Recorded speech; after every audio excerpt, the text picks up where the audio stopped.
This is Heart of the Guardians, where real stories touch hearts and remind us of the kindness that still exists in this world. If you've ever believed that one small act can change a life, stay till the end. Because today's story proves just that. It was a chilly evening in the heart of the city. People rushing home, lights flickering through the fog, laughter spilling from a cozy restaurant at the corner of Oak Street. Inside, warmth and chatter filled the air. The scent of roasted coffee and fresh bread wrapped around everyone like comfort itself. But outside, near the entrance, stood a young woman, barefoot, her coat too thin for the cold, her eyes sunken yet still gentle. Her name was Emma. Emma had once been like everyone else inside, warm, happy, safe. She used to work as a nurse in a children's hospital. Her days were long, but her heart was full. Until one winter night, life flipped upside down. Her mother's illness drained their savings, the hospital where she worked cut staff, and bills piled up faster than she could handle. Soon she lost her apartment, then her job, then hope. Tonight, she hadn't eaten since morning. Her fingers trembled as she looked through the window of the restaurant. Inside, people laughed, shared meals, and took photos. She hesitated at the door, unsure if she should even try to go in. She whispered to herself, maybe they'll let me sit, just for a moment, maybe. Gathering what little courage she had left, Emma pushed open the door. The warm air hit her face like a soft wave. She smiled faintly, but before she could even take a step further, eyes turned toward her. Conversations paused. A waiter glanced from her worn shoes to her face, his expression changing from polite to uncomfortable. "Ma'am," he said quietly, blocking her path, "I'm sorry, but this is a private establishment." Emma's voice trembled. "I just wanted to sit for a minute. I can pay later, please."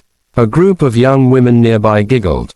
"She thinks she can eat here," one of them whispered. Emma lowered her gaze. "I'm not here to cause trouble," she said softly. Just a glass of water maybe."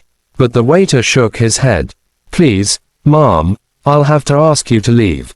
Her heart sank. She turned to leave quietly. But then a voice rose from the corner, calm, steady, and kind.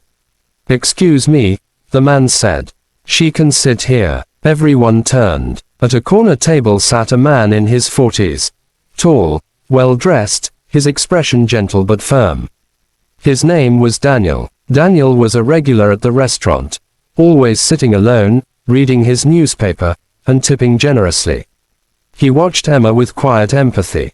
He had seen her before, outside that same street corner, giving her half of her sandwich once to a stray dog. That kindness had stayed in his mind.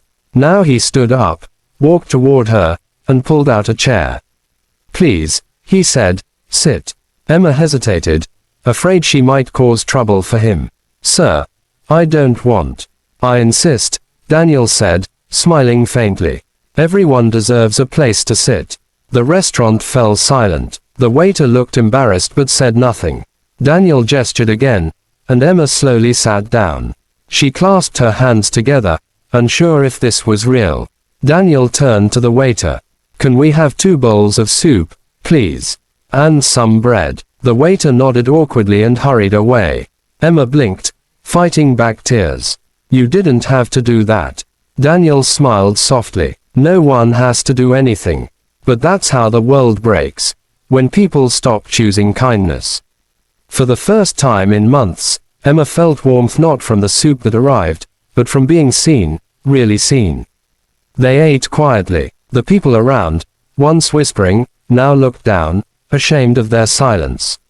After a while, Daniel asked gently, "What happened, if you don't mind me asking?" Emma hesitated. Then she told him everything. About her mother, her job, the nights she slept in the shelter, how she applied everywhere but no one called her back because of her address. Daniel listened without interrupting once. When she finished, there was a long silence between them. Then he said quietly, "You remind me of someone. My sister. She was a nurse too, before she passed away." Emma looked at him, eyes wide. "I'm so sorry." He nodded. She always believed that kindness could heal more than medicine ever could. You remind me of that belief. Tears rolled down Emma's cheeks. You don't even know me, she said. Why are you being so kind? Daniel leaned back, looking at her with a calm smile. Because when my sister was sick, strangers showed her kindness I couldn't. This is my way of returning it. The rest of the meal passed quietly. When Emma finished, she tried to stand and thank him, but Daniel stopped her gently. I'm not done, he said. You said you were a nurse. I run a small foundation that funds free clinics. We could use someone like you, if you're ready to work again. Emma froze. She thought she misheard. You mean, a job? He nodded. If you're willing. Tears streamed down her face uncontrollably now. She covered her mouth, trying to speak, but words wouldn't come. Daniel smiled and handed her his card. Come tomorrow morning, he said. We'll figure out the rest. Emma clutched the card like a lifeline.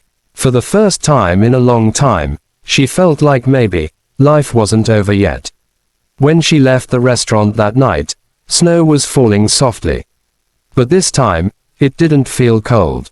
She looked up at the sky and whispered, "Thank you." The next morning, she arrived at the address on the card, a modest but busy clinic with a sign that read, Healing Hands Foundation. Volunteers moved about, helping children and the elderly.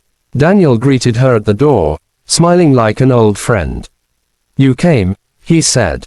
I said I would, Emma smiled back. He handed her a uniform. Clean, new, with a small embroidered heart over the pocket. Let's get you started. Days turned into weeks. Emma quickly became the heart of the clinic. Her kindness, her calm voice, her gentle touch brought light to everyone she met. Daniel watched quietly, proud of what she was becoming. One evening, as they locked up the clinic, Emma turned to him and said softly, "You saved my life." Daniel shook his head. "No, Emma, you saved your own life. I just pulled a chair." That line stayed with her forever. Years later, the story of Emma spread far beyond the city. She eventually became the director of that same clinic, helping countless people find their footing again. Every year, she would return to that restaurant on Oak Street, sit at the same table, and quietly pay for a stranger's meal, always leaving before they could see her.